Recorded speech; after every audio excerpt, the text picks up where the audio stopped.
Welcome to Cranky Live Sports Talk, where passion meets action. Hey sports fans, I am Cranky, and this is the Cranky Live Sports Talk, the podcast where we dive deep into the hottest topics, the biggest games, and the most controversial moments in sports. Whether it's football, basketball, track and field, cricket, or soccer, we've got you covered with expert analysis, insider interviews, and unfiltered opinions. Join me as I chat with the biggest names in sports, get exclusive insights and stories you won't hear anywhere else. Cranky Live Sports Talk is where you can hear the real talk, the hard-hitting questions, and the hottest takes. So, if you're a true sports fanatic, you don't want to miss out? Subscribe now to the Cranky Live Sports Talk on YouTube and hit that bell icon to never miss an episode. Cranky Live Sports Talk, where sports come alive. Subscribe today. Bless up. Good evening, everyone. Good evening. You know what? I need to have my iPad up and running so I can see that my likes are going up. Okay, so I'm gonna get miserable when I don't get my likes. But this should be a good watch this evening. And I come in slow though. Too slow for my liking. By the way, as you come in, hit the like button, people. Hit the like button as you're coming. And I was bopping to the music before I came on because the music sound good. In fact, every day it sounds better and better to me. But thanks for being here. Appreciate you being here. As I said, hit the like button. I have a special guest this evening. We have this profile that we're doing periodically. I did one with Dr. Dan, profiling him, who had a finance background, became a medical doctor, and doing a wonderful job. And I believe that people like those who are doing really well in our society and are of certain persuasion needs to get that recognition, get that profile, get that notoriety, and they're an example of what people should aspire to as we go through life. We all can do the same thing, but we all should have aspirations to be greater than ourselves or to maximize our potential. A couple of things before I start, and another profile I'll bring in my guest in 2 seconds, but I just read just before I came on where you guys know about Jeffrey Epstein, who was a pedophile and who took advantage of a number of young women and eventually was arrested, went through the legal system, got off by the prosecutor in Florida. People, we talk about Jamaica being corrupt. Everywhere is corrupt. The only difference between US is that you go to jail a lot of times you do corruption, except for now. We're going to take a 4-year freeze on corruption until Trump decided that he and his brethren who are do what they do, and then we can go back to normalcy. I hope, unless he find a way to change the constitution and extend his stay.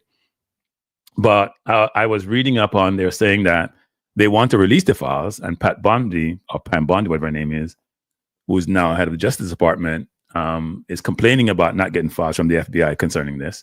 Because, there were a lot of names on that file, a lot of prominent people in that file. I'll give you an example. Leon Black, who was the head of Blackstone, a multi-billion-dollar private equity fund, and he's worth billions. I think when I read way back when, he had paid Epstein 160-something mil for consulting services.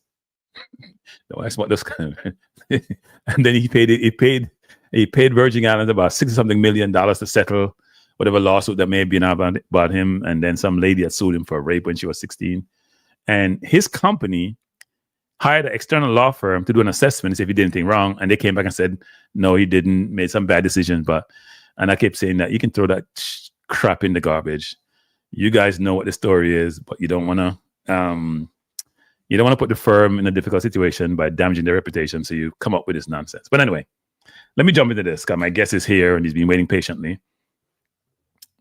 Andre, before the game, good evening. How you doing? I'm doing good, brother. How you doing? I am surviving. I am surviving. Something's wrong with my system, you know. I actually think, Andre, I have a funny feeling somebody I messed with my system, you know, Andre. The other day I was watching my channel on YouTube, and I saw another thing which I gotta think about that. Maybe I was talking about somebody yesterday that messed with my channel. Yeah, you gotta be careful who you talk about. You know, I mean, I don't want to get you involved in this merry-go-round, but that was some interesting engagement yesterday. Ricardo said he liked the video. No, which one are you talking about? The one on blockchain and US dollar, or something else? Or the one on Jamaica situation? Which one are you talking about? I'm having some problem, Andre, pulling up my file, and I don't know what's happening. Which one are you talking about, Ricardo? Let me know. Something's wrong with my system, Andre. I'm telling you. What the hell happened here? I don't know what's wrong with my system. It keeps flipping between different things. Probably. It's weird as heck. There's a good chance not much is wrong. Oh, you mean the host doesn't know what the hell he's doing? That's what you say? So, well, the way to put it, the more eloquent way to put it is sometimes it's user issues, you know? No, it's not user. How you doing? How you doing? Tell the audience how you doing. We're here to talk, Andre. No, I'm doing really good, really good. As I say to you, sometimes this is really a good period of life, you know. Oh, you're enjoying life. Is that what you're saying? Yeah, I can say that. Yeah, yep. Yes, you know, you have challenges from time to time, but for me, it's really a good period. So maybe you can tell the audience what's so good about this period. Well, what's good about the period is that you understand life better. You understand.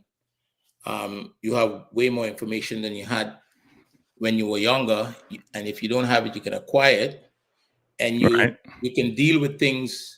You know, for me, I get up every day seeking to learn, right? Because as you know, I have kids, and I figure the faster I learn, the more I learn, is the faster they can pick up on some things, so they don't have to deal with some of the things that we had to go through because we didn't know better, you know. Right. So I am. What's good about it for me? I'm enjoying learning. Okay. Learning is a good thing. I'm telling you, my system crashed. My system crashed on me. I'm trying to pull up something. It refused to come up. My system crashed on me. But I have to work. I have to find work around it. They always tell me that I do a halfway decent job of managing challenging situations. So we're going to see how this one going to work out today, because I can't pull up anything on my computer. It just crashed. Totally crashed on me. So people, we are here to talk about Andre and Andre's journey. As you know, just in terms of background, Andre is a Trinidad. Let me be very careful. You from TNT, or you from the T or the B? I'm from TNT. I'm from TNT.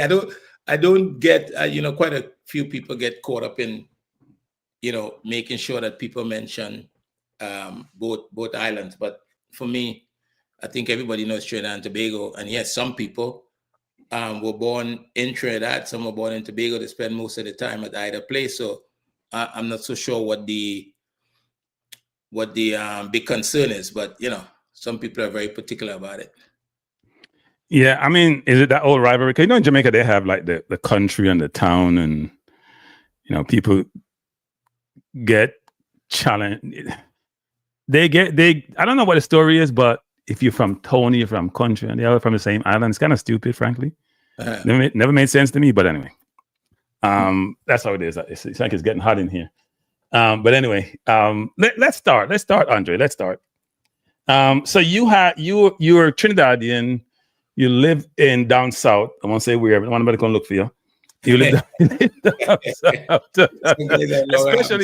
Especially you're associated with Cranky, who seem to be causing a lot of trouble. You gotta be concerned about who your friends are nowadays. Because I got some people. Let me tell you something. Let me tell people this. I got a text from somebody last night after my show. Person was very, very upset, and the person said I was deranged. Say I was deranged, and I smiled. I didn't really, because you know how I am, right? If you come at me hard, I'm gonna come hard, but it's a different kind of hard that I come. I come a different hard. I want to put the knife in and turn it so it really hits the spot. So I send the person a picture. And I say, hold on, find that one there. Hold on a picture. Hold on to what I call the failure picture. Hold on. You want to show you guys yesterday? Hold on that picture and please disappear. But anyway, we're here to talk about Andre, not about yesterday. Yesterday is yesterday. We're up to today. Big up Conroy. Big up Juras. You never had a show last night. Yeah, exactly. I didn't have a show last night. I never had a show last night. But anyway, so I asked Andre, I said, look, Andre, you're doing all this good work. And Andre has an academy down south. We've had the academy for a while. Academy does well. He's had a lot of experiences, both domestically and internationally. And I want to talk to him about his life journey, but we also want to talk some football as part of that life journey, obviously, because it's football. And as I said before, I want a very diverse set of profiles that I do. And this is as diverse as it gets. Someone who have been there, done that, both in the corporate environment and in the football environment. So Andre, let's start. Let's do this chronologically. Okay. Can you share a bit about your early life? Where were you born? What was your childhood like? Okay, I was actually born on the island of Trinidad. And I grew up in the Port of Spain area. I know. So you're from the Trinidad side of it, not the countryside, not the Tobago side. Trinidad side of it. I hear you talk about the way you moved around in Jamaica as a young person. Homeless. But yeah. I wouldn't say I was homeless, but I moved around. I moved around a lot. And, so I lived in a few communities, and while we didn't have a lot of resources, I think my position is whatever my parents had, I think they did the best to make sure that I got an education, learned to read and write, because that serves me up to today. So despite living in circumstances that was not middle class, but they took care of us. We didn't go without food. We had the things we needed. I was able to get an education. So that's my early life, and play sports. What sports did you play? I played football and I played cricket. It's quite interesting. Why you don't look like a cricketer to me? Cricketers have a certain profile. No, you don't look like a cricketer. Actually, while I was in secondary school, my PE teacher tried to encourage me to continue. I used to open the baton for my secondary school. I used to wicket keep, and right. I don't know if he was trying to keep me or not, but his statement, he did say to me one day that if I continue playing cricket, he believed I can play for the West Indies if I continue to develop. Play what for the West Indies? What do you mean play for the West Indies? You mean play what? Violin? Open the baton for the West Indies. That was his opinion. That's not mine. I'm just sharing what he said to me. Well, that's a big compliment, actually. That means you must have been pretty good at it. I played cricket in high school. We'll leave it at that. But anyway, actually I bat and bowl. I didn't like to field. I hated fielding, so I bowled off spin and medium pace, and I bat. I just want to be where the ball was. But no, cricket it took a long time, actually. In the field a long time. No, I actually enjoy cricket. I still watch it today. Okay. I used to open the baton, as I said. I used to wicket keep. I enjoyed that a lot. And I used to do it for under 16 and under 19 at the same time as well. Okay. So let's talk about 19 because there was a guy that was better. The captain of the under 19 team was better than I was, but I did wicket keep for under 16 at the time and opened the baton for both. Okay. So how did soccer become part of your life? Well, I always say, you know what? Let me tell you that. How did football? Because football became part of your life. But I grew up in a community, one of the communities I lived in, and football was always part of the community. You play in the streets. You come home from school when the day come, you would go down on the streets and be able to get in a 4v4 game. It was a big thing. And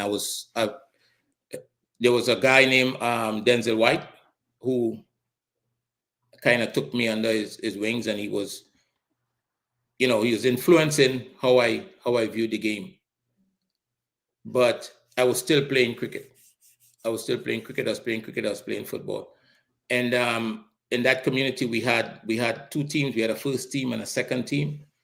And as a young boy, I was playing for the second team. But what happened to me, I also was playing for the Alcons coaching school. I used to go there. I attended that coaching school since I was about 12 years old. But when I dedicated myself to football in that moment is one day we went to play a cricket match at one of the other schools. It's called Fatima College, one of the colleges, and it rained heavily and the field flooded, so we couldn't play cricket. But everybody took their shoes off and we went on the field and we played football instead against each other. That means your foot tough then. Yeah, my foot tough. They had one of the more decent pitches in the area because they have resources. And that day, the experience that day to watch these guys slide around the pitch because they thought you were going to the right, but you're going to the left. And that experience that day, that's the day I remember making the commitment to football. Okay. So wait, because you had people sliding all over the place. Yeah. And you felt good about it. Yeah, that felt good actually. I know that feeling, actually. I know that feeling. So so were you inspired by anyone though? I know that was probably a turning point in your life and say, you know what, this is what I want to do. But were you inspired by anyone? You think about, because in your days, which is just the other day, you probably there were a lot of great players, right, in that timeline. So anybody international, domestic that inspired you?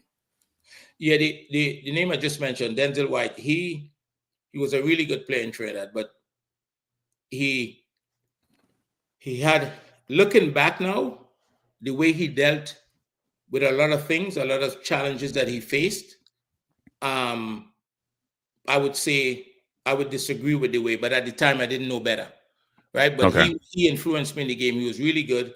He was the person that kept football going in the community. He would go. I remember him going to Suriname and buying uniform for the team, and he was really good. Could have kicked the ball very well. Was a very good dribbler on the ball. So his ideas about the game.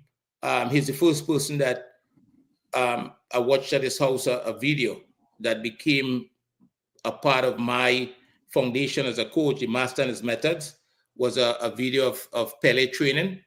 And I remember seeing that a long time ago at his house. And when I took football seriously here in terms of coaching, I did go and find that tape. And when I started to work with my kids, that was the foundation of the work that I was doing. So he had an influence on me. He would not just influence the way I looked at the game, but where I played. Like sometimes, we played for the team in the community, but there are other teams playing in the bigger leagues in Trinidad that he would encourage me and take me to when the evening comes. So that was a big influence to me. So when did you decide, or it was decided for you to migrate from Trinidad to the U.S.? Well, as I remember it, and obviously I don't want to. I'm trying to give the best. As I remember it, I was living in Trinidad and I didn't feel like there was a lot of opportunities. You see things happening around you. You spend a lot of time at a coaching school. We train when the evening come, guys getting opportunities to go to college overseas, and it didn't seem as though it would happen for you for whatever reason. So I was working, but it wasn't permanent, and I realized that I wanted more. I wanted more to life. I realized there was more to offer, because what that coaching school did very well is that they took us on tours. So the first time I traveled on tours, I went to Canada. I think as a 13-year-old boy, I went to Canada. And that allowed me to realize that there's a world bigger than Trinidad and Tobago, that the world was vast and there's opportunities all around the world. So I started thinking in that context. And then one day somebody said to me, a friend of mine, his father, I was going home, I was walking home, and I saw him and we were having a conversation. Sometimes you walk in the community, you sit by the side of the road And he says to me, he said, you should go to America. I think you're ready for that. The way you think. And that was the motivation to go. I always wanted to get more education. So it turned out that I left. I came out. I was in New York a little bit, and then I got an invitation to go to college. So I'm a little bit surprised when you talk about the financial or the economic situation in Trinidad or the job prospects, because didn't Trinidad have a lot of oil back then? Yeah, Trinidad. You know, you've often hear me say that people don't understand Trinidad. Trinidad is different. Yes, there was. In my opinion, today, with the knowledge that I have and looking back, I would argue some people might disagree or even become frustrated. I think it was mismanaged. I think Trinidad has always been a place that, and think it still exists today, that have what I call the poor man's version of classism, right? So if you're born in a certain social class, I think they work very hard to keep you there. Sound like England. Sound like the UK. Yeah, that's where I derive from. And sometimes you accuse me of certain things, and but I think it's really unfortunate. It's really unfortunate, but that has been my experience. Okay. Interesting. So how was it when you came to the US? Because I know when I first landed, it was a cultural shock to me, right? I actually thought, this is, people don't judge me, I thought money was on the street. I could just pick up some money and go. I was dumb as a doorknob. I thought money's on the street. Everybody has to come back from the US. They had money. They had money to kill. I just thought there was money everywhere. So how was it for you when you arrived, and how do you acclimate to the environment? Well, you get me to do something here that people always tell me I have a good story, and I'm probably truncating it. But when I arrived, you said you thought there was money in the streets. I literally didn't have money. I had $20 US, and Wait. Did you come here to family, or you just came here to to live with friends? Yeah, I just came. Dang, I cannot imagine that, because I came here. My mom actually filed for us. I can't imagine that. Been somebody with a lot of confidence and believe right. I can get things done, which I learned later in my life that's really scary to a lot of people. That if you have confidence in a certain way, that some people don't really enjoy that. But I came and I just knew that I didn't want to be poor. I didn't want to live in poverty. I wanted more. I wanted to get an education. I believe that there's much more I can do with myself, and I didn't feel that it would happen if I stayed in Trinidad. So I came in search of trying to go to school. And, interesting enough, not too long after being here, a friend of mine called me up and said, "Do you still want to go to school?" I said, "Yes." And that's where the journey started. So talk to us about school, actually. Can you tell me about your early soccer experience in the US, how you did get involved in local leagues, and then, as you said, college, and how you transitioned from that? Well, as I said to you, I learned from a guy that, looking back now, I wouldn't agree with how he handles most of the things that came to him. So the first opportunity to go to college, just like we're talking here, except for we were in person, I was offered a full scholarship. I was sitting across the table from the coach, and I'm listening to him talk about, you're growing up in the Caribbean, you're playing two sports, academic sometimes is not at the forefront of what you want to do. But I'm listening to him talk about what he thinks, how successful he thinks I can be, right? So it sounded to me at the time that he wanted me to play for him really bad, and he didn't care if it. Wait, before you go further, where did he see you play to scout you to say you could play for him? He was well, what happened is he took the word of someone before he even brought me down, although I didn't sign anything as yet and didn't go through the full process. But he brought you down to where? To North Carolina. Okay. right? And he sounded to me that, and I was able to play in the area, do some practice with them for him, and he saw me play in that space, right? So he took the recommendation of a kid who was already in school with him, that knew me, that played with me growing up, and he also got a chance to see. And I'm sitting across the table. By the way, nobody recommended me. Well, keep going. I'm just feeling so out of this. No, my friend did, who was going to school there. He made the recommendation, and I had to come in, and and I think in the conversation, I really didn't feel that he believed in me. He just knew that I had footballing ability, and he wanted to benefit from that. That was my opinion, and still my opinion today. What do you mean, though? Because he doesn't know you. He doesn't really care about you. All he wants is your football abilities and capabilities to make him look good and for him to win, right? Right, but there's academics involved, right? Yes. And I did not. I could have applied myself better at secondary school home, right? And I pushed we had the contract on the table. I pushed the contract back towards him. I was about to sign it. And I said to him, you don't believe in me. And I left. Wait, back up. What do you mean you left? You don't have no money. Well, at that time you got some resources. Yeah. Okay. And so you had options. Yeah, I had options. So I left and I attended a junior college because I didn't want to waste the semester. And after the junior college, there was another school close by, and I knew that. I heard that the coach was interested, but I think he didn't reach out because of the rules. So after I spent some time in the junior college, one day I went to the university and I knocked on his door, and I could remember it like if it was yesterday. He said, "What took you so long?" After I introduced myself. And he said, "What took you so long?" And I ended up doing my schooling there on a full scholarship, which is a beautiful thing. So you didn't have any student loan. You didn't have to worry about any of that. Nope, I didn't. See, I didn't get any student loan. I didn't have any student loan either, but I didn't get a full scholarship.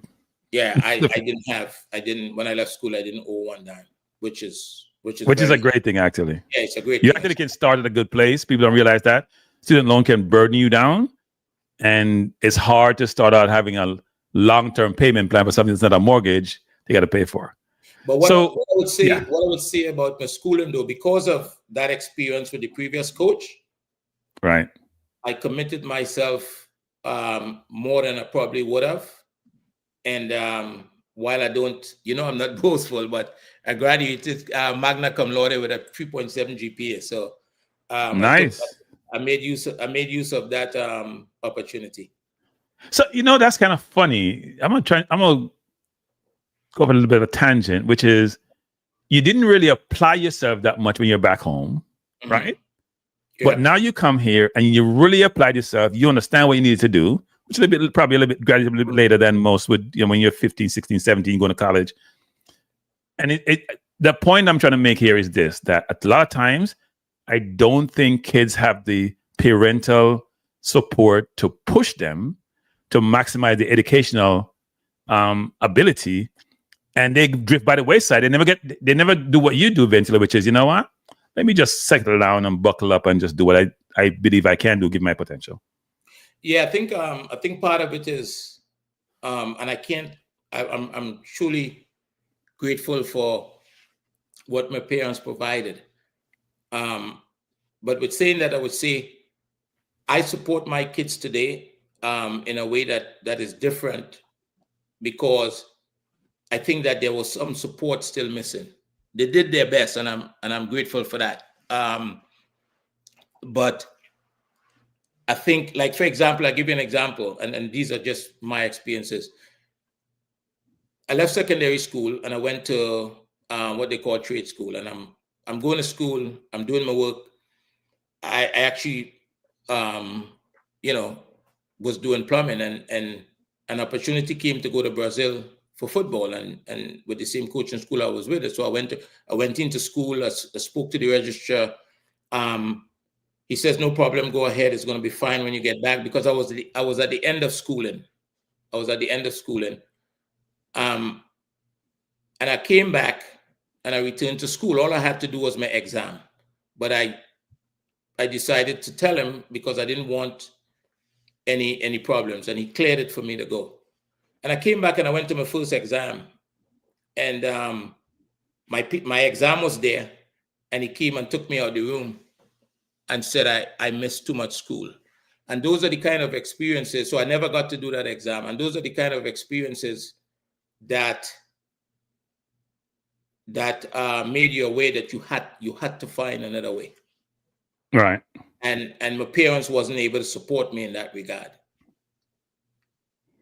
Yeah, and as you're alluding to, finance is also a big deal, right? So it's one thing to have the capabilities, that, even today, but it's my story. So what happened after college? Well, after college, while playing in college, I got a knee injury. So football after that would have been challenging. I had surgery. But after college, nobody told me. They said, if you do your work and get good grades, you'll get a good job. And you're only functioning based on the information that you had at the time. So I did my work. I get out. Nobody told me that it can take you up to 2 years to get a job. So I came out of college and I did some, I work at different places. Some of them was temporary. I remember being at IBM at one time. I did whatever I needed to do, because not too long after college, I was looking at my first son, and I was working, and I got really frustrated with the fact that there are two things frustrated me. No, where were you working? What kind of job did you at this moment? At one time, I was to do something and not just sit around, because, as I said, I'm a person that believe in doing for myself, right? So right. I do whatever. So one time I was working for a company that read meters, for example. And anything that I do to the fullest of my ability. So I can go in at 8 o'clock in the morning and read 1,000 meters by 1 o'clock. I was just flying around town taking care of that. What kind of meters were these? For homes. So you'd be going from home. Oh, okay. Like electrical meters or electric meters or yeah. Okay. I became very good at that. And I was working there and with a college degree for about $7 an hour. And $7. What do you mean $7 an hour? $7 an hour. Right. Look, you made more than I make on YouTube, so keep going. You made more than me. So the manager came to me because I was doing really well, and he says, "Look, we'd give you a 25 cents an hour raise." This is embarrassing. So he said that to me, and he said, "I'd see it next week." Now I'm not. Next week coming, it was not there, right? Now that doesn't make a difference in your check, but the fact that he said it to me, because I've always been big on that. If you say something, you must do it, and it wasn't there. I came home and I said, "Look, I understand this place. I've been looking for work. It's been difficult." At that time, I had my wife. I said, and my son. I said, "You stay home with him," because it's about 2 years after college. I said I'd stay home with him. They will quicker employ you than faster. So she was a stay-at-home wife at the time. Yeah. Mm-hmm. Oh, so you became a stay-at-home husband. Yeah. Okay. And she went out and got work, and then I went back out into the workforce because my son was now at the age where he can do, I don't know if you call it daycare or school or whatever. So what did you get the degree in? Because you say that magna cum laude. What you got the degree in? I got a degree in pre-law and political science. Okay. So then I was working. I got a job at IBM. It was temporary. I was working, and I became very frustrated with the fact that every Friday, if I worked 40 hours, I knew exactly what my pay was going to be, and I had a little more energy. Wait, what do you mean you get frustrated? Isn't that a good thing?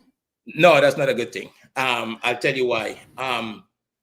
And I had a manager that believed that every time he passed by my desk, he expected to see me there. And that really frustrated me because I believe in freedom, right? I will do what I have to do. I will do it, and I'll do more. So I decided that I was talking to someone one day, and I said, how do you really make money in this country? And he said to me, you have to be selling something. And I said, okay. I said, could you help me get a sales job? And I got a sales job. And that was, so I spent about 5 years in corporate in sales. And that was a really good experience for me in terms of the capacity to earn, because as you know, sales and marketing is self-driven. Yeah. And you can double your salary every year. And so it was really a turning point for me. So if you think about your entire corporate career, well, how long did you work in corporate for? That's the first question. I worked in corporate for 5 years. Okay. And if you think about that, what's the biggest thing you learned from that environment? Or what's the best thing you learned from the environment? Were there any mentors in that environment? Were there things that you took away which helped you later on in life from that environment? What I learned in that environment, it confirmed the fact that you can control your income if you're selling something in this country. The idea that Americans are consumers, that's real, okay?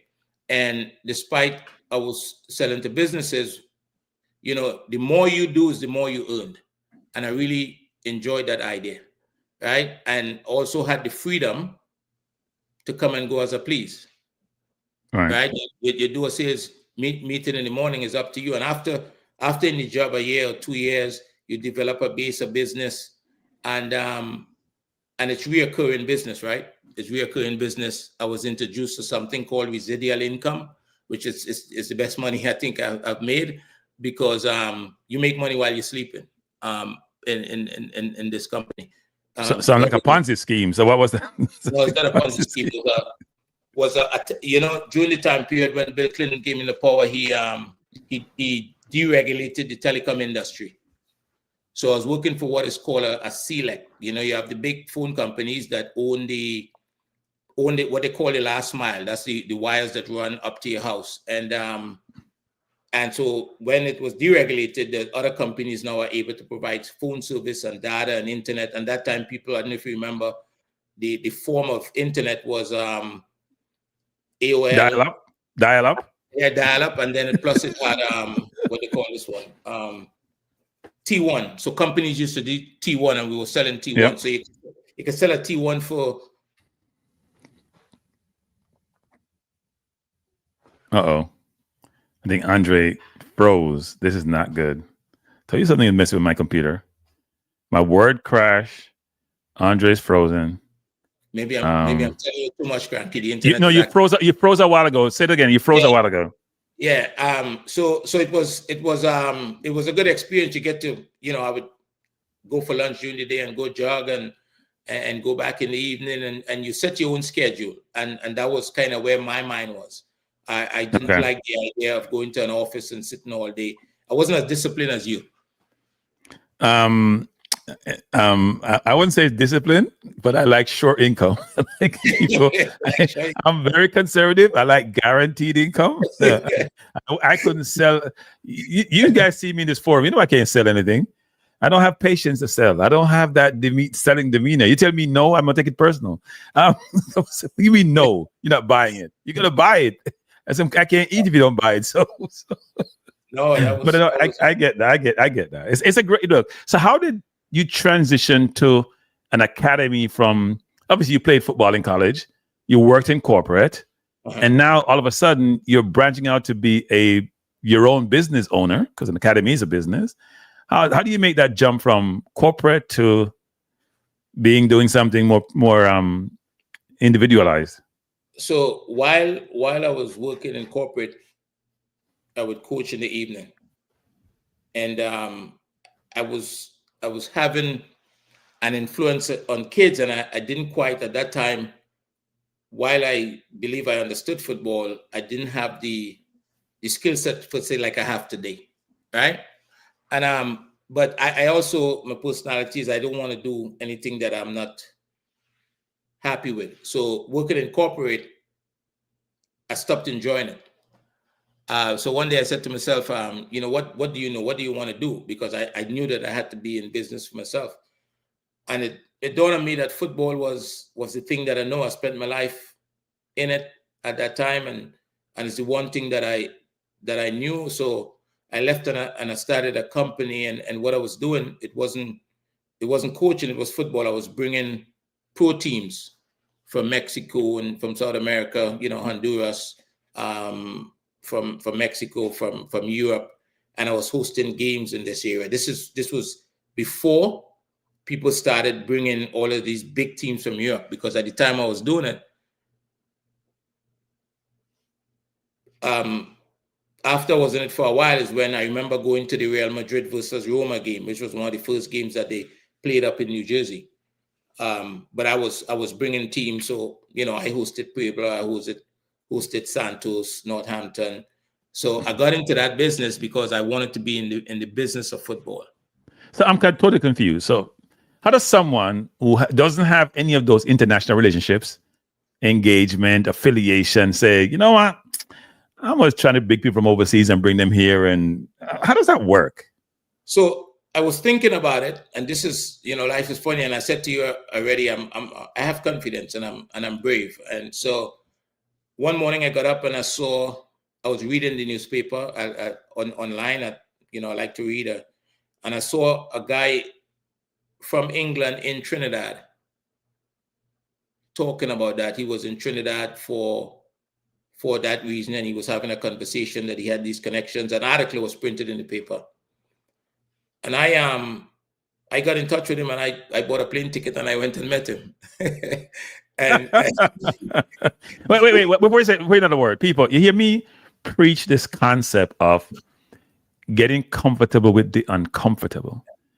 So it has to be uncomfortable to go meet somebody you don't know and talk about a topic that you're not proficient in, trying to learn it and then be able to execute against it. But keep going. Yeah, and so he was my connection between here and Europe.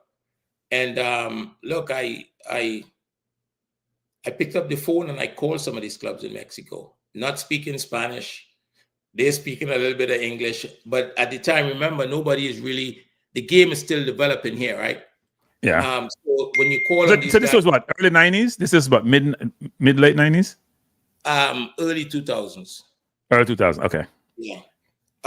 The game is still developing here, and you call these guys to ask them to come here, and they're happy to do it, but they're also trying to see how much money they could make. So I gave a quick story. One day I'm talking to, and there was an opportunity. The reason why I went towards those teams, the Hispanic community was growing a lot. We had one of the fastest growing communities in this area, and they loved the game.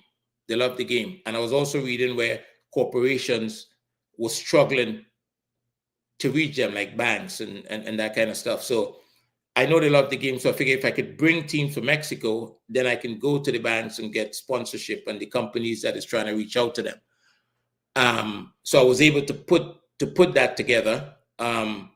I called Monterrey one time to try to get them to come. And I also was talking to someone at the radio station here, and they kind of caught up, well, this could be big. And I'm at home one day. I just spoke to Monterrey. I'm waiting for them to get back to me. And somebody at the facility that I was using called me and says, do you know that there are people from Monterrey here? I said, what are you talking about? So the people from the radio station, because they speak Spanish, they call them and they try to get them to come. So, and Monterrey was using that as an opportunity to keep raising the price. But we ended up moving on. Oh, okay. And what you find in football, at least in that part of the world, if they're having success, they're gonna cost you more. So that's how I developed that business. Wow. So how long that business last for, and why did you decide to transition to an academy versus a continuance of that business? Well, and by the way, people are asking, where are you talking about? He's talking about, you can tell them if you so choose. It was in North Carolina. It's North Carolina. At that time, because you're in that space, I decided I also wanted to I'm teaching my son the game. I wanted to help Trinidad and Tobago football. So the problem that they were having is, in my opinion, that I wanted to intervene, is opportunities for player to play outside. So I went and I got an agent license. Very, very difficult exam to pass. It can be. I studied fit. I flew to Chicago. Didn't pass it the first time, but as you know, failure is good. Went back the second time. I'm determined, and I passed it the second time.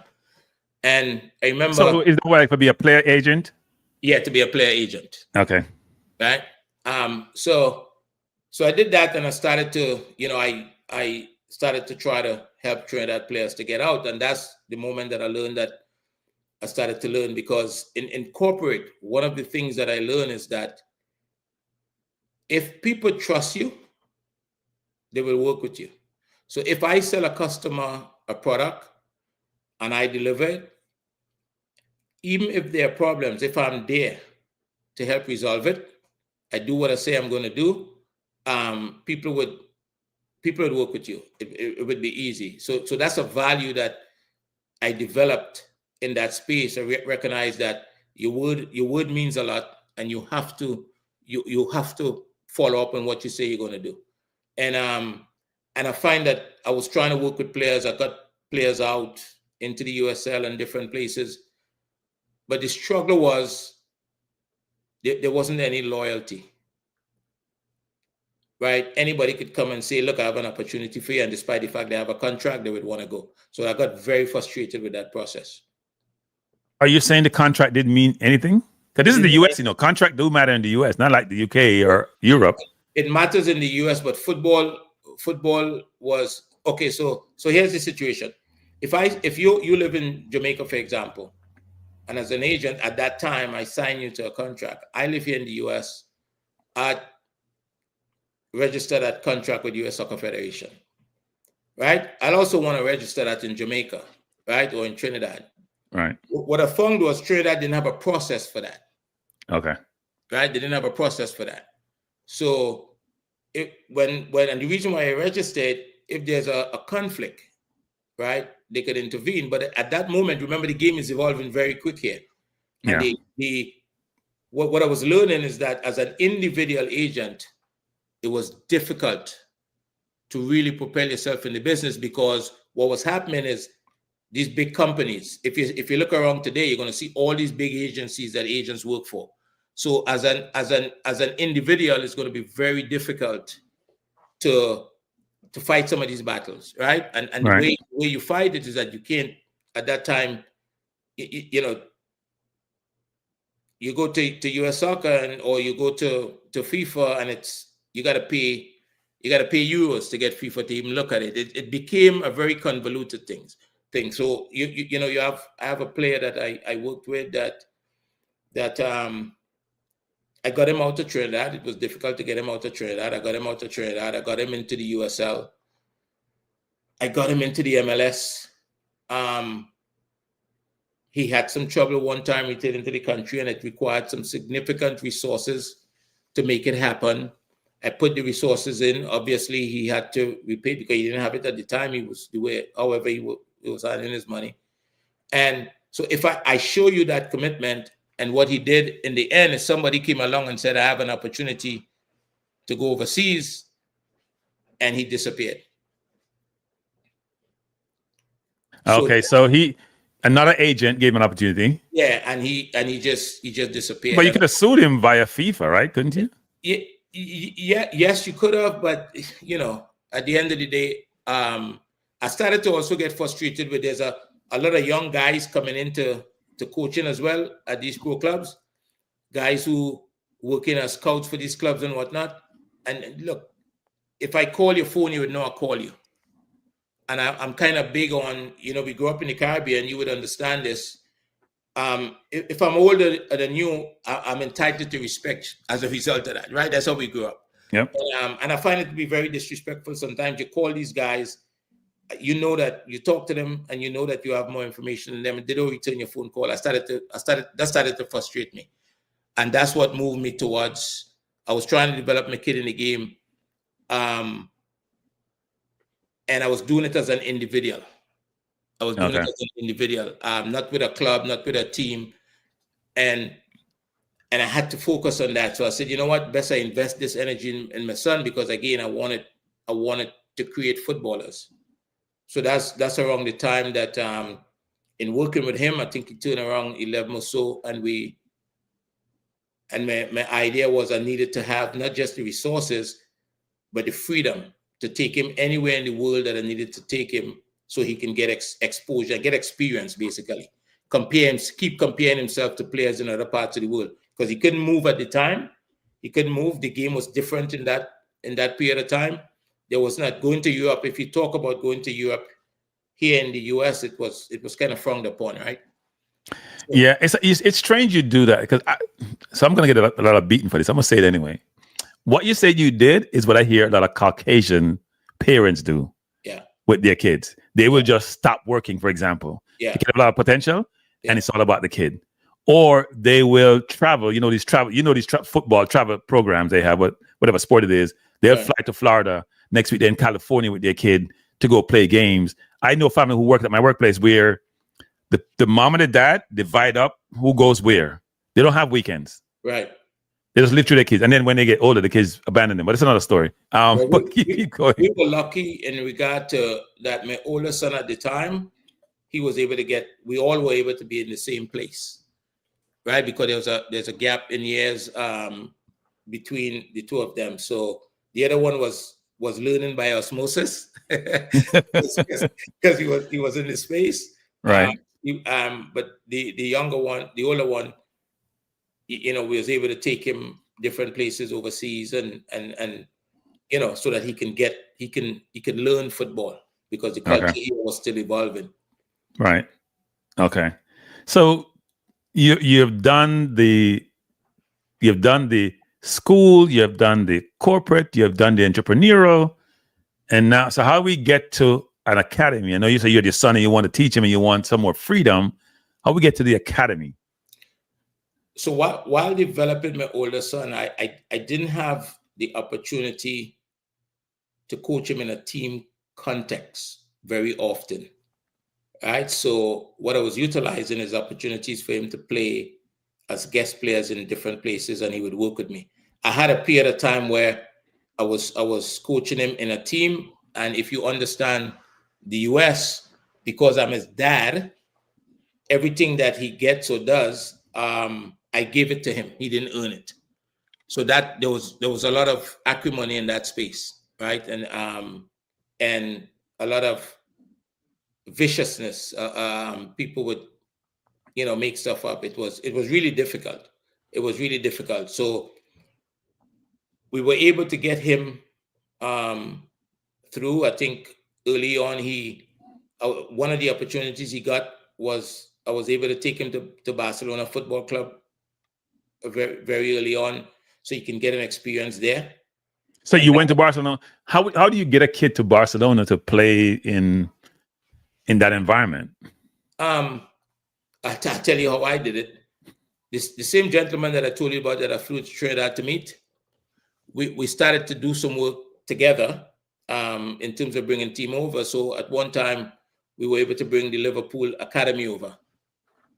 And I was responsible for that. I was responsible for arranging the games in Atlanta, games in Tennessee. Wait. So back up. He had the contacts then to be able to engage Liverpool to. Yeah, right. Okay. Yeah, okay. He had the contacts, and I was the person that was handling the entire thing. So I come to meet the coaches, the players, whatever the case may be, and I had I'm kind of going backward here because and obviously I would take my kids around that.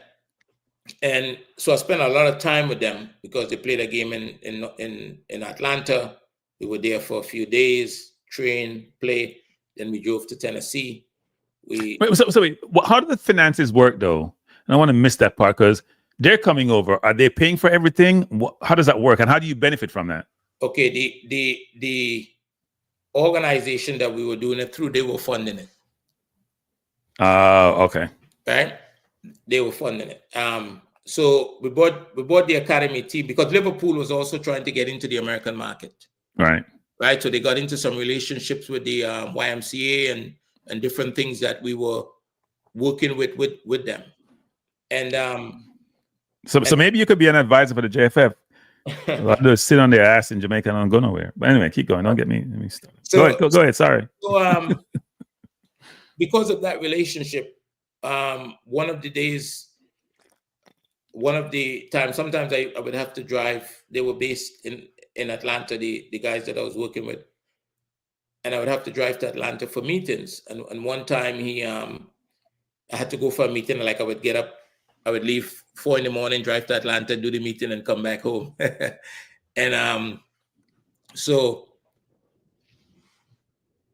I knew that somebody from Barcelona was coming. And I had these videos of my young son that I knew I wanted an opportunity like that. So I prepared, and that time you wasn't showing those things on YouTube or anything like that. You had your disc, your DVD or whatever you call it. And all cameras. Right, or your CD, and you had it on it. So I decided, I'm going to be prepared. I'm going to walk with it. And if I get an opportunity, me and the guy hit it off, I would show him the disc. Right. And it so happened, and this is why I have a saying that if you get caught getting prepared, it's too late. Right? Because I was prepared the very first night, arriving in Atlanta, we were at the hotel, and the guys left to come back, and they left me and him alone, and we were talking. And he went upstairs to call his kids because they had to, before they go to bed, because he has a family himself. He played for Barcelona, he played for Tottenham. And he came back downstairs. He stayed a little bit longer than he was supposed to. And he came back down and he was apologetic. He said, no, I was talking to the kids. And he said, do you have kids? I said, yeah. That's my opening. Yeah. And then he went a bit further and he said, do they play? I said, yeah. He said, are they good? I said, well, you tell me. And I give him the DVD. And 2 weeks, and that's the moment we were planning the Liverpool trip over. 2 weeks later, he called me I remember I was in Tennessee with the Liverpool team, and he called me up and he says, look, I spoke to the president and he agreed to bring him over. And that was amazing experience for us. That's the moment that, because of how he was received there, how he performed, I knew I had an idea of what I was doing, but I also learned that I had a lot to learn when I went into that space. So what was the biggest learning for you?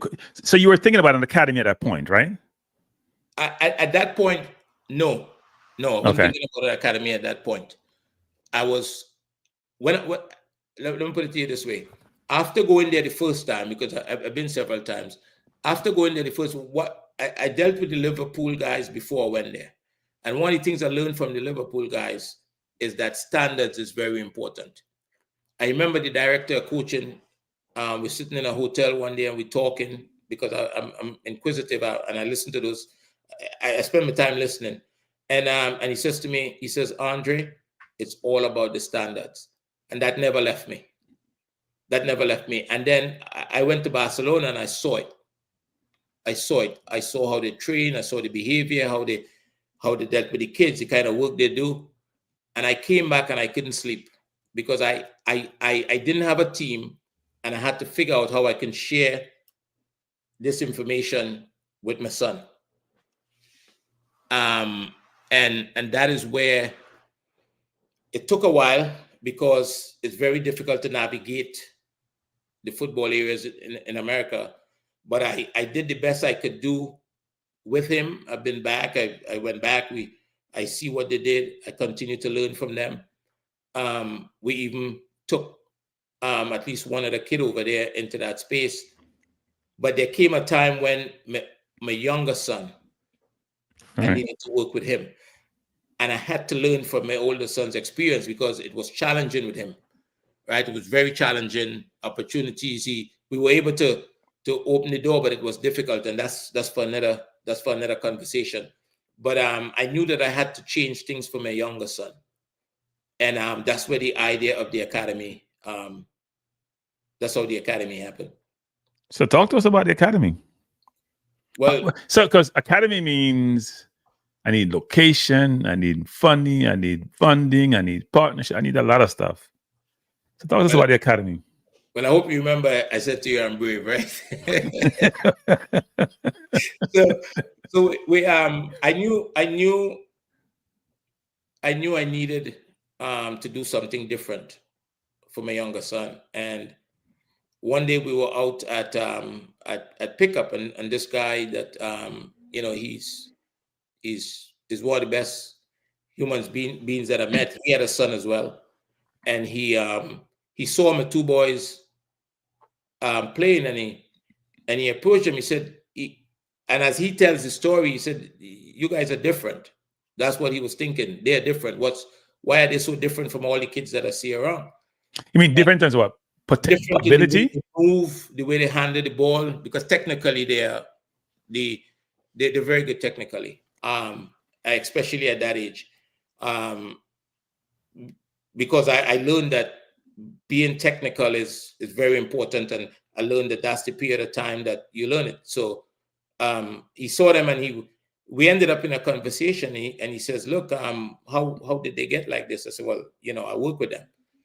And he said to me, he said, the conversation evolved, and we talk about starting something. He took my number, but I didn't believe he would follow up, because a lot of people say a lot of things sometimes, and it doesn't happen. He did follow up, and the academy started there. We started with his son and my son. I started to work with the two of them, and then we probably got, I think, another 8 or 10 kids, and that's how we started. And every dime we have, because of what I learned from being around these clubs, every dime we collected went back into making sure that we got the best fields that was available to us at the time, the best training kit. I went for, I think, 6 months without collecting a dime from that effort, because it all went back into the kids. Well, you're in North Carolina. I wouldn't say it's the most, how would I put it delicately, the most liberal place in the world, especially at that time? Yeah. So how did that work? It was difficult. It was really, really difficult because it wasn't welcome. It wasn't welcome. We're in a space where there's the biggest club in the country is here. There's other clubs, and the fact that I didn't put my son, my older son, because of necessity, played with one club for about 2 years. I think another one for a year throughout his whole existence. The fact that I didn't put them in the club was frowned on, right? They created their own idea as to why I didn't do it, right? It's not that I had my ideas about the game that I wanted to share with my kids. I'm saying that they are not good enough. That's how it was interpreted. So right. That made it very, very difficult to own a club in the space. Getting field space and all that kind of stuff was challenging. But it's hard. If you say to me, I can't do something, I'll do it. Okay. So talk to us about the academy now. We're on the academy journey, and you now started the academy. How did you go out and, as I said before, generate funding, solicit kids for your academy? How do your whole academy process works? Look, what we did is there were some families, I think, that understood that there was something better. And we were able to say that to about 12 families, and they listened. So they joined us. However, we would, from time to time, find ourselves in conversations. People would call. Is that you, Cranky? Yeah, it's me. I'm trying to put something up, and all of a sudden it's the wrong thing, but I'm good. Keep going. We'd find ourselves in conversations where people would say we are recruiting the players and that kind of stuff. And I've never called a player asking them to join the club. Others have, but I do believe that my expertise was better used elsewhere. And again, my thought process is I have something to offer, so they should want to come. And that was difficult. That was one of the biggest challenges we have, to get them to look at something that is new something that's different, that's not a big institution. Right. And despite the work, because people think in terms of institutions here, despite the work that we were doing, one of the biggest challenges is to get them to come in, because the programming was different. It was different by design. Also, it was difficult to get some of the same programs because you require big numbers to get those programs. And I never wanted big numbers, because big numbers means you're going to have to sacrifice quality. Right. I assume your sons were part of your sales team, if you know what I mean. Yeah. I mean, the initial conversation that got the club going was because, the person observed them and recognized that they were different to the kids that his kids were playing with, right, and at the club that he was in. So he saw that those differences, and he recognized that he wanted to be part of that. So I was trying to put up the website, which I just did. Somehow I clicked on the wrong thing. But this is Andre has the IDF football club, and we'll talk about some of the things, the principles that surround this. But this is the website. You can go look it up. It's idffutbol.com. So it's not FOOTBALL. It is FUTBOL. That's the Spanish for football. How do you derive the name, actually? Well, football is used in this country for a different sport, right? And it was difficult. I didn't want to use academy. People use it here as a marketing term. So I didn't want to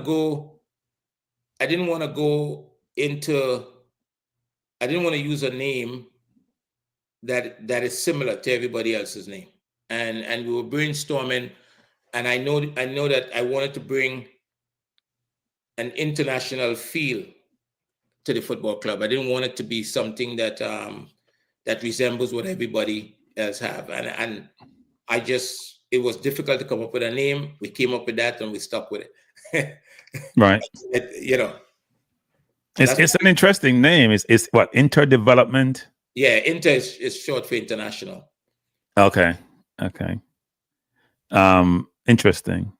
So you have the academy. How was it working? So it was difficult starting, challenging, but you did your scouting, got players in. How has it evolved over the years?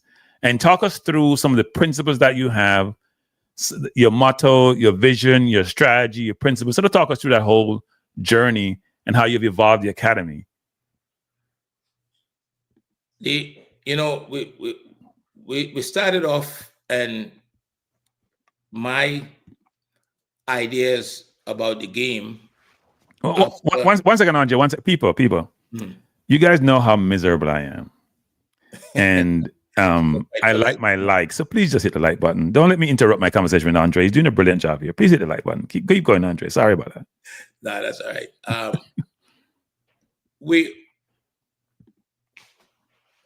I kind of lost my trail of thought there. Now we're just talking about the evolution of the academy. Yeah. So when we started the academy, we had small numbers, I think about 12 kids. And my experience going to some of the biggest clubs in the world, being around people that develop players like Steven Gerrard and Michael Owen, and listening to them talk, guys that played at Barcelona, played in the World Cup. I spent a lot of hours with these guys and listened to them. So I understood that standards were very, very important. The quality, the environment is important.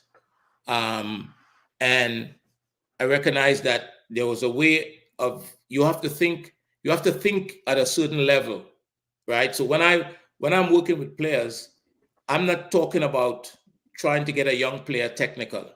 I'm talking about trying to get a young player world-class technical. So we created an environment where everything is done at the highest level possible, right? Whatever funding we have, I'm not worried about income. I just wanted to make sure that we have the best surfaces possible. We have nice training kit. We have good balls. A lot of times, people buy $10 and $20 balls. We're buying the best balls possible at the time that we could afford. So that might mean we pay $80 for a ball. Wow. And because you're trying to create an environment, you're trying to create something that because one of the things when you're working with young people, we always talk about the football aspect of it. But part of your responsibility as well is to educate their character, right? I think that's the most important part of it. And in doing so, there's some things that must be part of the environment. So you asked just now about our values. Very, very important. Very, very important with the football club, right? What we try to do is to make the values easy to remember. So we use IDF. The name of the club is IDF. So the values that we go with is integrity, discipline, and fearlessness. Why those characteristics? But integrity is important to me. I do believe that, when you talk about values, they show themselves up in terms of principles, right? Things that you live by, that you do every day. So one of the things when it comes to integrity is when you brainstorm it, you put it together. Respect is part of it. I do believe that people should the foundation of all relationships should be respect. Why? Because if we respect each other, when there's a disagreement, we could resolve it, right? It doesn't have to escalate into something that it shouldn't be. So yeah, go ahead. Sorry. So I think in forming, look, you know what it means. You work in corporate, you work around people, you can tell the difference between someone who has integrity and someone that doesn't, right? And you'd prefer be around the person that has integrity.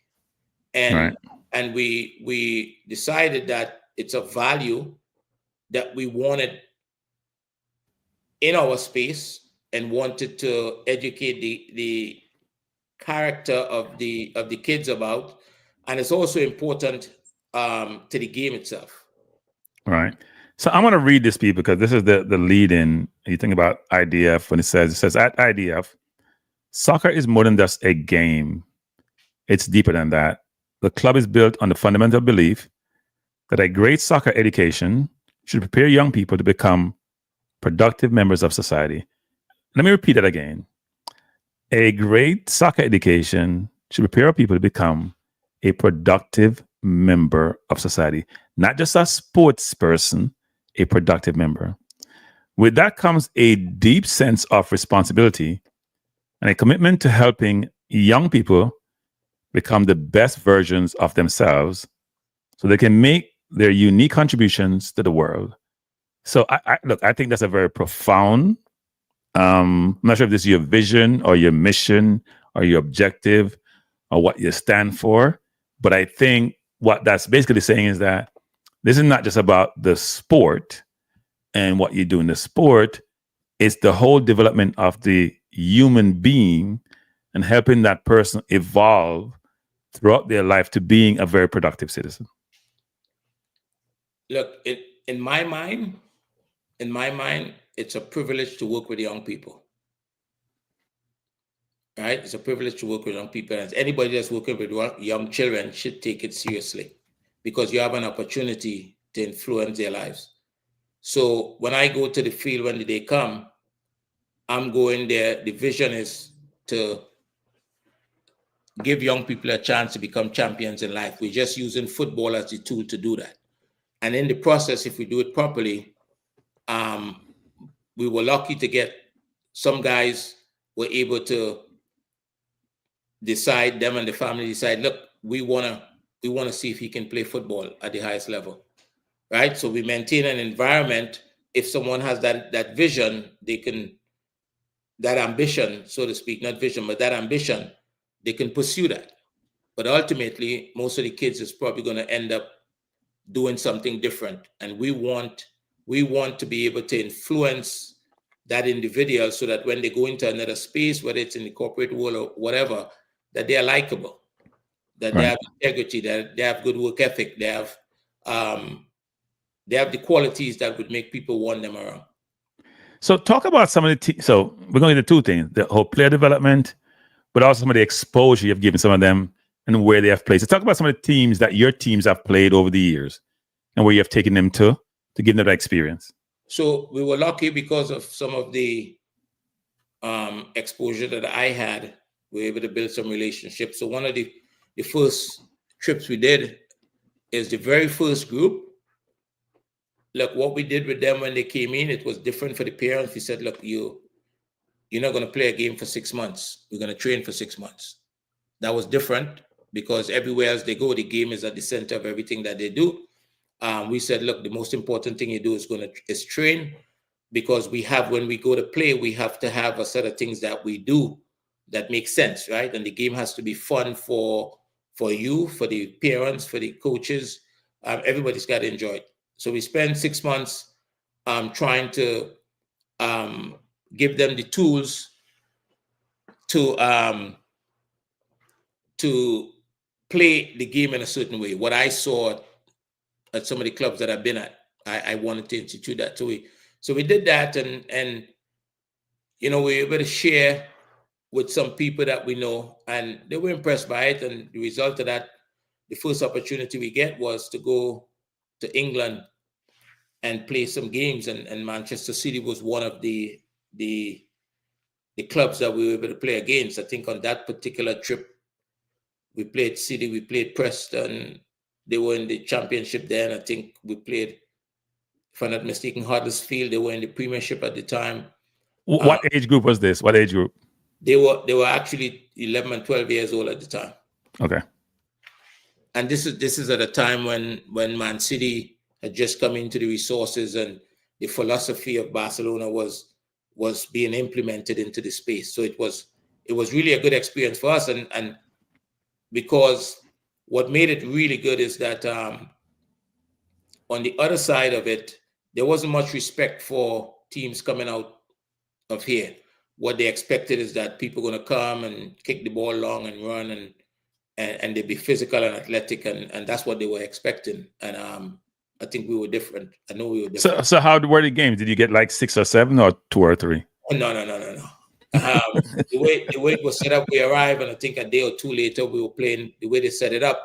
They're very little, for lack of a better word, it's a little bit sneaky, right? So you play the academy team, but they set you up to play the pre-academy team. That's the kids that they train in to enter the academy.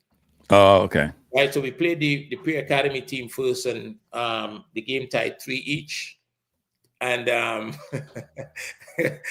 remember to tell you, I don't want to get myself into trouble, but the game tied 3 each. And I think the coach might have been disappointed. And,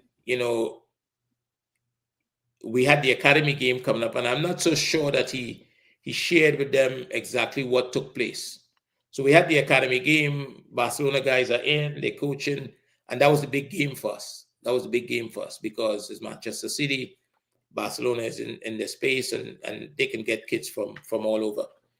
So we playing them, and we went down 1-0. I mean, there are some really good players. They're possessing the ball good, but we are doing the same. So when they have it, we have to work to get it. When we have it, they have to work to get it.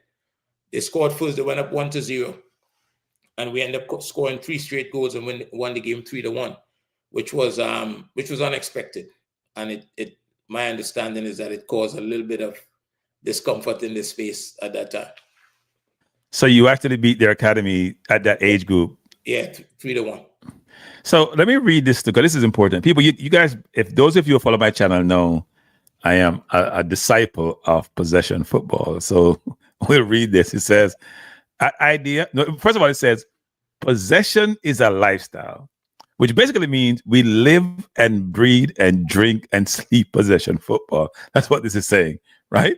And it says that idea, possession football isn't just a style of play, it's a way of life. Mastering possession demands a deep technical and tactical foundation alongside an unwavering commitment to excellence.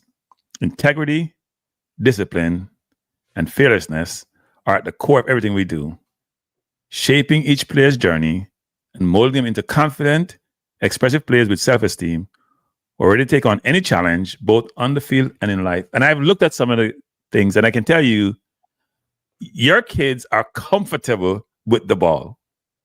Right? Are we good people? We may not finish this today, but if we don't finish today, we're going to come back and you can see what I'm talking about. In fact, you know what? We're going to do that probably tomorrow. We're going to do a 2-part series. We'll come back tomorrow and spend some time on some of the tapes of Andre's kids playing at different levels, because I think that's important to see how we translate all this verbiage that we're talking about now into practicality on the field, and that it can be done and it should be done. And with the right guidance, it does get done. But keep going, Andre. Yeah, to play, I learned overseas that for the clubs that do it, and look, I don't like the name dropping, but I basically got the foundation of my education is from what I saw at Barcelona Football Club. That's a reality, and I learned that to play football that way, you have to be committed to it, right? So I came up with the slogan. I came up with the idea that, look, everything that we're not going to sacrifice it because they didn't sacrifice it, right? You have to want to play. You want to have to any area of the pitch inside the 6-yard box, and we had some neat experiences like that. I remember the first time we played after the 6 months that I told you about. The gentleman that we started the club together. We played in our first game after 6 months of training, and I think we went down 1 or 2-0. One of the goals was a mistake. The kid tried to pass back to the goalkeeper, and a player intercepted it and scored. He scored against us, and he said to me, this was quite interesting. He said, "Look, you got to stop them from doing that." and I heard him, and I know he was a little bit frustrated at the time. And I said, just think about this. I said, we just spent 6 months asking them to be comfortable on the ball. It doesn't matter where on the pitch they are. And the first time they made a mistake, we're going to stop them. I said, that's the first mistake, and it's not going to be the last one. They're going to make more. They came out at halftime. We spoke to them, and they went back in, and I think they scored about 7 or 8 goals and won the game by a lot, right? And over the years, they would make mistakes. I learned that if you want the kids to believe in something and to do something right, you have to believe in it. And it takes an unwavering commitment. You have to have solutions to the opponent. So we played in games already. Families don't know us, and it's funny to me that, you hear them, oh, go get it, because we're inside of our 18-yard box with it. And we've had some really good kids over the years that we would walk out of that. And then you would hear the excitement of go get it. It would just get quieter and quieter and quieter as the game go on. You can't get it. Ball. Yeah. Interesting. So what age group does your academy cover? What age group? We go all the way to U19. We have kids coming in at 7, 8, 9. This is one of the challenges that we have. We would not get 15 kids at 7 years old or 15 kids at 9 years old. We're normally, they're staggered. And one of the things that we do very well is we have an environment that in most clubs in the country, if you get put on a team of, let's say, you 12 players, you're stuck there for the next 12 years, for the next 12 months or 10 months or whatever. What we do really well is that if you're 11 years old and you're on a U12 team, and we recognize that you need more, you're good enough that you need to be training with older kids, we would do that. And we would give you the opportunity to play with older kids, as long as it's safe from a physical perspective. And we'll also give you the opportunity to play in your age group. Because what happens sometimes, the things that make you good when people see you when you're young, if they put you in an older space because of the physicality of it, you start failing, right? You could start failing because you go past a guy, and because he's more physical than you, he can catch you. And after 3 or 4 times, the kid might say, this is not working, and he would stop. So what we do is try to make sure that you continue to nurture that skill set by having you do it in your space, but also challenge you in an older space. And you said you didn't want too many kids at once. So how many kids do you normally have at any point in time? What's the average? The highest we've gone to is about 100. I've made a recommitment. If you look at the videos, you'd see there's an older logo, there's a new logo now. We have rebranded the academy recently, and made the commitment to get it. I don't want no more than 200 kids. I think you go past 200, Okay. you start sacrificing quality. Right. Okay. I, as the person that runs the club, I have to know every kid. Okay. Interesting. So where some of your kids end up? Where so two things. So where's some? So what's the? Talk me through a training session, for example. You're training the kids. Your coaching philosophy, developmental process. How do you graduate them from they're coming at 7, 8, 9, 10, 11, 12 through under 19 to the 19? Well, first to begin, we have coaches that we trust. They've been around.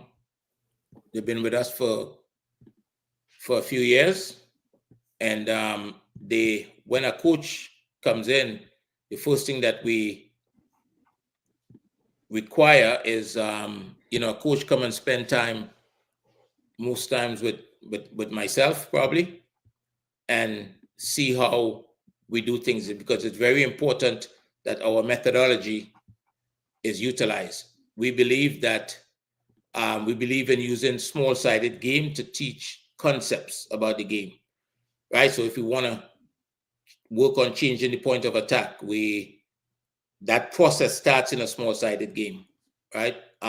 So the coach first have to buy into that, and then the coach gets the freedom to design his training sessions as long as he's utilizing the methodology. Because that's what I know works, and I'm committed to that. So, you come in the evening, the kids are expected to show up 15 minutes before training. That's the moment that they spend that 15 minutes, getting their head right, making sure they have everything they need, their shoes tied, whatever the case may be, and really focusing on getting ready to practice. We go in, practice may start, depending on the age group. It may start with juggling. It may start with a technical exercise, foundational stuff, okay, technical stuff, depending on the age group. The old age group, we may start with a small-sided game, maybe a 4v4 or 3v1 or something like that. But we are always doing things that is consistent with the requirements of the game at the intensity that it needs to be at, except for, if sometimes we do with the younger age group, we may do unopposed technical work, right? That is not, some people would say, well, it's best they learn it while playing. Well, you need to get it right. I believe that sometimes they need it unopposed, and then you go into the opposed, right? So they have to understand what they're doing. So I think as a young player, if you're learning to pass the ball, you have to know the steps, right? If you don't know the steps of what you're trying to do, I think it makes it difficult to learn it. So if you understand the steps, and that's where the education comes in. So passing the ball, for example, what is the process, right? You played the game. Could you tell me the process for passing the ball? Who, me? Yeah, you. Yeah, I don't play football. You have I don't play video football. with you missing. I have no idea what you're talking about. I don't play football. I'm an interviewer. Yeah, I think it's important that the kids understand, non-kicking foot alongside the ball, pointing in the direction you want, pointing at the person you want to play the ball to, ankles locked, toes pointing upward, knees bent, a kicking foot. You want to kick it high, you lean back. You want to keep it flat, you lean over it. Yeah. All that stuff, right? So they understand what they're doing and why they're doing it. I think the why in the game is the most important thing. So we take them through that process depending on the age, right? They learn it from younger. So the way the session starts would depend on the age group and the needs of the player. It's always about the needs of the player. And then it becomes more complex. I see the game as a complex thing, very sophisticated, is difficult. So we try to prepare them. We try to organize that complexity. So we have a lot of exercises that has objectives in it that make the game even more complex than it is on game day, because it may not be directional. So the game is directional. You try to score in that goal, I try to score in that goal. But we may have small-sided games that is not directional. We complicate it even more than it should be, but the objective of the game allow them to make sense of the game within that. I don't know if that makes sense to you. Yeah, here's the question I have for you though. Uh-huh. how do you know when I'm ready for the next step? So I'm teaching you to control a ball. I'm teaching you how to pass a ball. I'm teaching you to move. How do I know you're ready for the? How do you master what I'm trying to teach you to get to the next step? Well, you see it. You're in the space every day. You see a player progressing, having success. You know the way I address it. You know that learning is taking place, right? The player is able to achieve the objectives in the exercise. He's doing it at a level that is probably beyond his age group. Okay, and we've had a few instances too where players kind of get bored because they are better than the players that they are around. So you also have to look at that, because that could easily look like the player is not doing the work that they're supposed to do, right? Yep. So we have moved 1 or 2 players for that reason, but 9 out of 10 times the player has to perform. It's about merit, right? So we are very honest when it comes to that. We believe meritocracy is at the center of all the decisions that we made. So how do you develop the holistic person? Because the football and the fundamentals and what you have learned and what you're imparting are all great, but how do I develop the person as part of that whole process? Well, you have to educate the character, right? That's important. So that's where our values come in. And our values are part of our training session every single day. You might ask, well, how is integrity part of your training session? So we might be doing defending, and the exercise have objectives. The defending has principles. We have a set of things that is clear that we expect you to do when you defend. And if a player isn't doing it to the level that we are asking, some people may want to look like they're defending and they're not really defending. So then we start to ask, you need to defend with integrity. So that word now, we begin to plant a seed, right? That means something. That means something in our space, but we're using football to share that information. Okay. Does that make sense to you? Of course. Right. So that is us now educating the character, right? We have people from time to time, come and, either choose Zoom or share with them. But on a daily basis, they have responsibilities. I don't take balls from my cars, nor do I take it back. I don't take cones, I don't take pennies. I don't do any of that stuff. I just lift the lid of the car, and they have to get that. That's their responsibility when the day come. They have to show up on time, right? I remember you did an interview with your Gen Sec one time, and he talked about when he just took the job and people were showing up almost in the middle of the day to work, right? Yeah. And he changed that, and there's a reason he changed that, right? There's a reason they were doing it, and there's a reason he changed it. So our intent is to try to make them understand that showing up on time, or better yet, in time, is better. It is very important in any environment you go into. So Team Aggressive is asking a question. He says, would you teach a 4-year-old the process of passing the ball, or you want them to do ball familiarization to get them accustomed to the ball? I would not take a 4-year-old into the academy. I think I know a lot of people do it. People have approached me with the 4-year-old kid, and my belief is a 4-year-old kid, you create an environment at home. You always have the game on TV because you want to create the love for the game. You have a few balls around the house. I mean, what I did is I took PVC pipes and built goals in my house. So the boys they would walk by, and I remember sitting at my desk one day, early one morning. My son get up to go to school, and he got to the top of the step, and he said, "Morning, Dad." And I answered him, and I saw him. I don't know if you know, I noticed this. I saw him walk down the stairs and just passed the ball that was at the bottom of the stair and went back upstairs. Right? That I recommend that at 4 years old, as a parent, you have a responsibility to create that environment so you can build a love for the game. Because they can go into a space at 4 and never get that love, because there's a lot of people sometime in those spaces that, they're trying to make a dollar, right? It takes special expertise to work with a 4-year-old kid, really, really special. So I don't recommend anybody put their kid into that space. So Drew Ross is saying, is this like a Jamaica Academy where everything is free, or want to be free, or we don't want to pay, or do you get paid to play? That's a good question. That's a good question.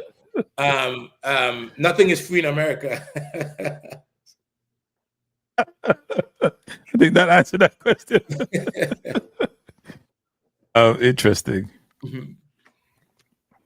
So how does that work? The parent will call up and say, here's the monthly fee or the weekly fee or whatever it is. We have a set pricing schedule. Yeah, it's set. There's set fees, there's registration, there's training fees. They pay for the uniform and sweatsuit and all that stuff. And out of that money, we take care of the expenses we have to when we travel. Right. They pay for that. So we always try to make sure that we don't spend their money in a way that is not reasonable, not because they're paying for it. So we always fight for the best prices for stuff and try to make sure that it's affordable and people are not put into situations that complicate their life more than it should be. So is it a co-ed environment, or is it male dominated? It's what, in terms of players? Yeah. It's male dominated, but we have had some young girls in our program because they may be the sister of a player in the program and they want to learn the game as well. And we have kids their age group, and we think, and we have brought them in we have had girls in from time to time. So where do these kids matriculate to? Where do they matriculate to? Well, some have gone to college. Some have playing professional at the moment. Some, what college mainly, because when they get to 18, some go overseas. They take a gap year and they go overseas and try to get a different experience, right, before they go to college. So we have a few kids playing professional. We have one in Norway at the moment. We have one playing in Germany. One is playing at he graduated high school early and he wants to play the game. So we sent him to a youth club in Germany. We have one at a pro club in Germany. We have two at Atlanta United in the MLS. We have one that is at LA Galaxy at the second team. So we've had some success in that regard. We've been able to get kids. Look, the environment that we have and maintain is one that if you have the ambition to play professional football, you could acquire that ability in our space. So where are your two sons? You mentioned them earlier.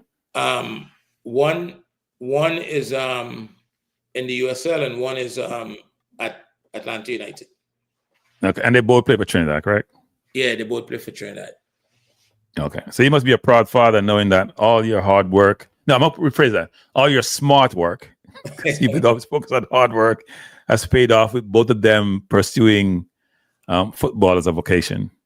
Look, I'm not going to let anybody think it's easy. It's difficult, especially the older one came through a time when people didn't quite understand, I believe, how to deal with these things and whatever. But I'm proud of them. They decided that they wanted to play football, and my wife and I said to them that, look, we're going to support you. Whatever you want to do, you have our support, and that's a serious commitment, because one could have gone to they both could have gone to Ivy League schools. Okay, they both could have gone to Ivy League schools, and I know you don't know anybody that's going to pass up an Ivy League education to play football. I sure as hell wouldn't. I don't care how good at football I am. Even if I was going to Barcelona, I'm going to go Ivy League and say, I go to Barcelona. That's just me. That's just me. I'm not passing up Ivy League for nobody. But it's what they want to do. And I think in life, if you do what you want to do, there's always saying you'd never have worked a day in your life, right? Yeah. So while it's challenging and it hasn't been easy, because you come across, football have some very good people, some very good human beings, and they have some very bad human beings. Right. Sometimes they show themselves in the form of agents, pretending to be supportive and believe in the players and that kind of stuff. And some show themselves as coaches, but at the end of the day, I think for us, we decided to support our kids in that, and that's what I do on a daily basis. So let me take more questions from the audience, because people are going to do another session, because I have a whole section on the Caribbean, which I haven't talked about yet. A whole section, because I'm setting this up. You guys know me. I'm setting this up, right? This is a setup. This is talk about Caribbean. Can you have this guy here? So wait. So somebody. So Ricardo says. So Cranky, I thought you said you were a big baller. You don't know how to pass a ball. Very disappointing. I know how to score goals. I don't pass. I'm like Salah. Point out goal is a pass now. It's just a pass. No. I shoot. I'm not a pass yet. Odegaard pass. That's why I can't score. Let me just say this. Football guru questions, okay? No. He actually he did make a question. He basically said your son plays with Trinidad. Andrew maybe like Butler. His son plays with Trinidad all the time, like he should. What do you mean he's not like Toxic Boss? Toxic Boss on to play for Jamaica. Anyway, we hope he could. Let me just say, where is it? I'm just looking for more questions. If you have questions, people put them in the chat. I'll ask Andre. No, we're going to come back probably if Andre is available tomorrow, because we not only want to talk about Caribbean football and development of players in the Caribbean, but also walk through some of the videos. What you see on the screen here in the training session that Andre has, we have more videos that we want to walk through and talk about. You will see his kids. You talk about possession football as a way of life. You'll see possession football that they try to play. Whether you think somebody's great at it or not is irrelevant, even though I think the kids are good at it. We can see from a very early age, under 11, under 12, they're playing possession football. And as Andre indicated, which is an imperative, they're fearless playing possession football. And you see Man City play and recycle the ball. They recycle the balls. We'll go through that. We'll go through that, actually. So what questions do you guys have before we close this down? Because we're going to come back and talk more about the Caribbean. Because part of this whole discussion is around how do we inform perspective on how to play this game, and also think about the Caribbean and where they are, where we're not, and how we're not developing the kids the right way, and how we struggle to possess the ball. Why is that the case? What can be done? How do we change mindset and perspective? And so that's going to be part of the conversation. Triple E says, did I see his question? Triple E's question, what's the challenge you had as a parent and as a coach to your kids? Yeah, that's a good question. There's been lots of it.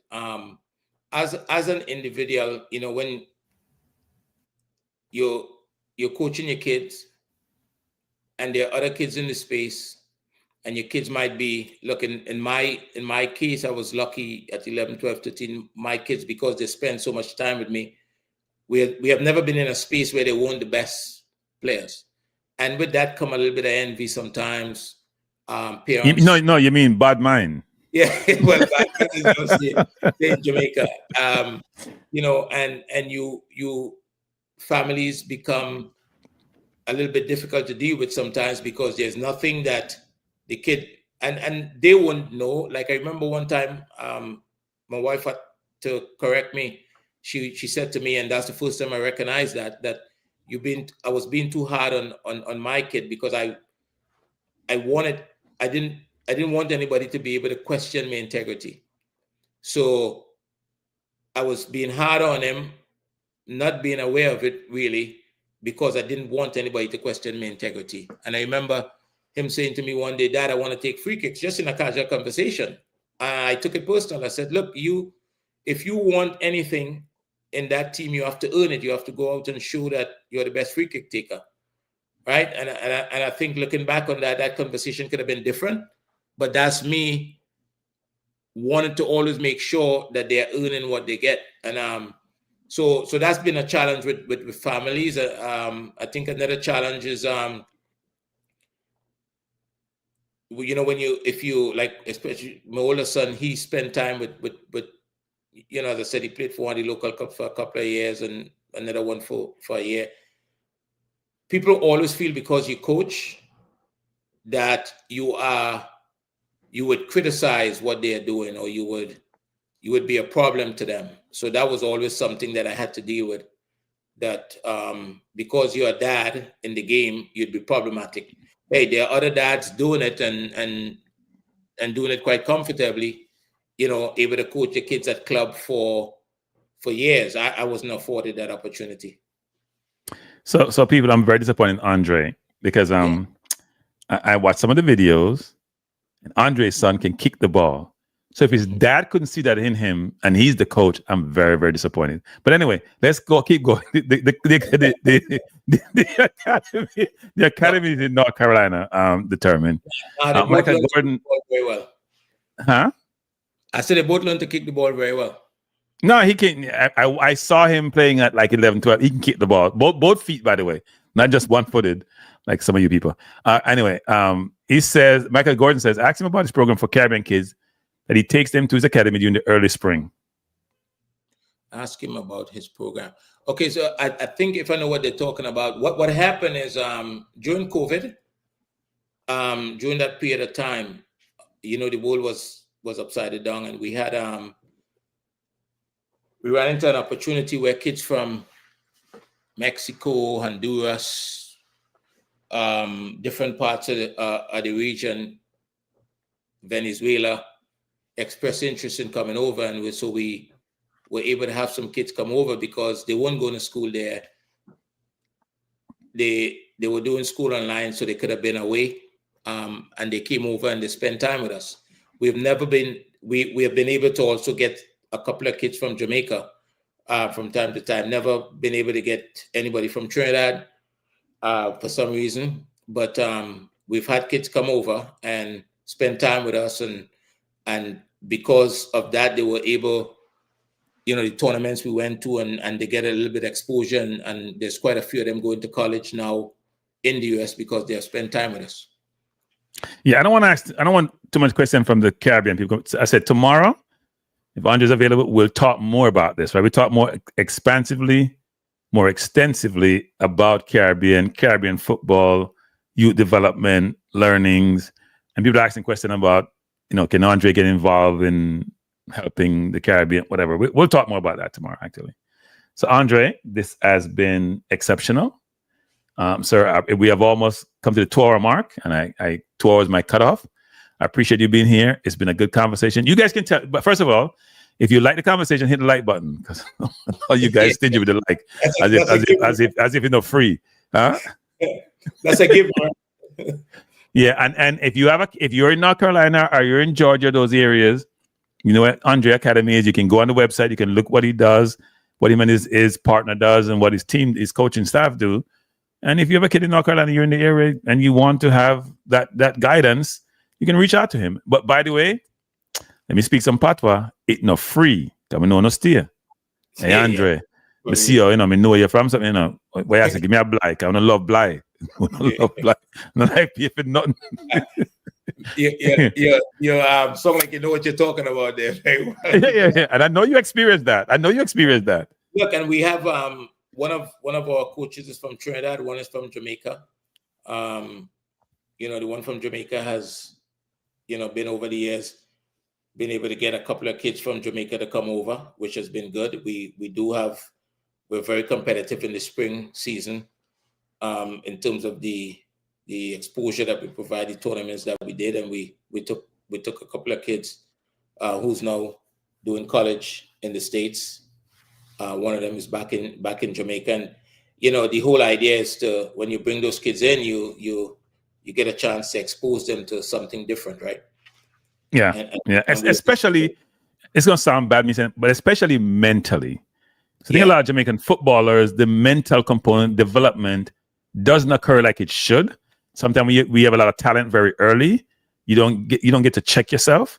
You don't get that guidance as you should, and you don't develop the attitude and the mental aptitude to allow you to excel. It can hold you back, actually. Yeah, that's why the character is so important, right? And not to go off course, but that's from my perspective. When you have, I don't mean to upset you, but when Arsenal is looking for a striker, that's why any striker is not an option. we're not people. Here's where we go off rail. We're doing so well tonight. We're doing brilliant tonight. And he has to go with Arsenal striker because he and I argue about Arteta all the time. And striker, I am the one who said I wouldn't have bought in January if I can get what I want. Andre is the eternal optimist. He still think we're going to win the league. I rest my case. That's what you make part of me. Defense rest. Defense rest, people. Defense rest. Here, Mr. Negative, Andre. Here, Mr. Negative. Mr. Negative. I mean, a football guru, go drink. You know what? You must live in the Trump world. There's an alternative world that you live in that we don't live in. But let me just say this, Andre. Thanks for being here. Appreciate being here. Tomorrow we're back tomorrow at 7 p.m. Same time, same place. More videos. We're gonna talk Caribbean. We're gonna talk what we need to do in the Caribbean. We're gonna talk player development in the Caribbean. We're gonna watch through some of the videos. You'll see what I'm talking about in terms of possession football, because I believe that's where the world is. As you know, Andre talking about Barcelona and Man City. That is like spreading like wildfire, the whole kinds of possession football.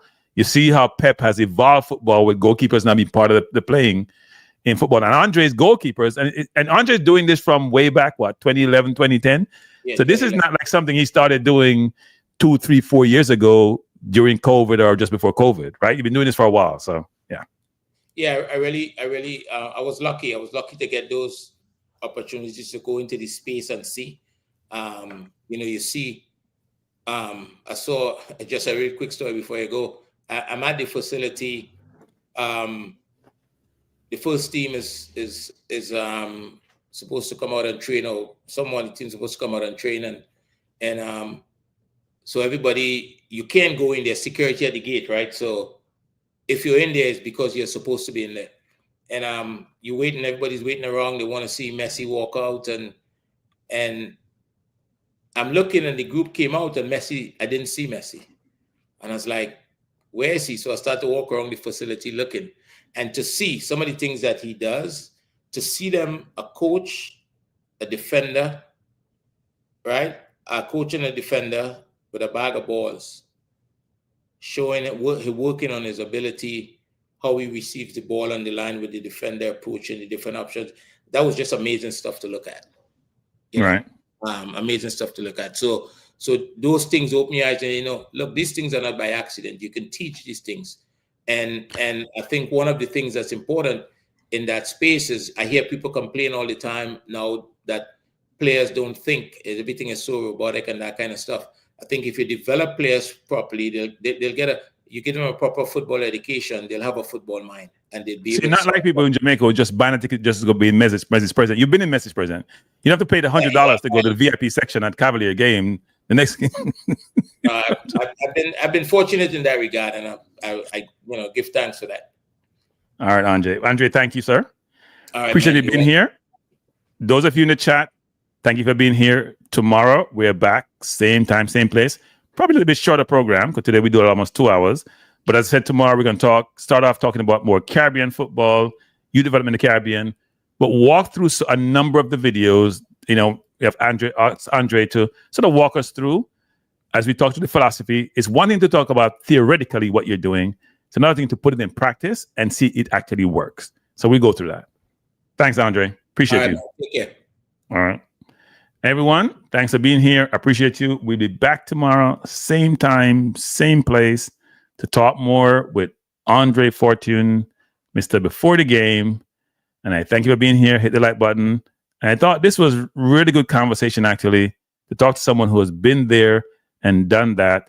And as I've always said, and I'll keep on saying, people, you have to get out of your comfort zone. You have to take risk, and you have to get comfortable with the uncomfortable. Good night. Peace out.